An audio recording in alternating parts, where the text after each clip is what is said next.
Hello, আজকে বানানো হবে কিন্তু নিরামিষ ঘুগনি। কী করে বানাতে হয় রেসিপিটা কিন্তু আমি পুরো শেয়ার করবো তোমাদের সাথে। আর রয়েছি আমার মা বাড়িতে, ওর জন্য কিন্তু বানানো হচ্ছে নিরামিষ ঘুগনি, পুরো নিরামিষ। যেহেতু আমার দাদিটা ইস্কনের, তো দাদা না দেন, তো এই জন্য কিন্তু নিরামিষ ঘুগনি খাবে, সব নিরামিষ। তো চলো তোমাদেরকে শেয়ার করি পুরো রেসিপিটা। চলো,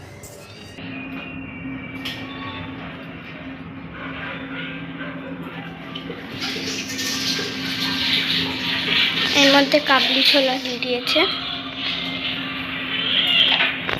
যখন মশলা দেবে তখন পুরোটা দেখাবো। দেখো আমার ভাই, তো দেখো ছোলা সিদ্ধ হয়ে গেছে, এই যে সিদ্ধ হয়ে গেছে। অন্ধকার অন্ধকার লাগলো এই লাইটটার জন্য। এই যে এবার হচ্ছে কড়াইতে বসাবে। কড়াইতে বসানোর পর আবার দেখাবো। কোনো আওয়াজ যদি শুনতে পারো তাহলে একটু অ্যাভয়েড করো ওগুলোকে, কারণ আমার ভাই তো বাচ্চা, ওকে বললেও ও শোনে না কিছু। সাউন্ড কমানোর কথা।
লাল লঙ্কা নীল হয়ে গেল।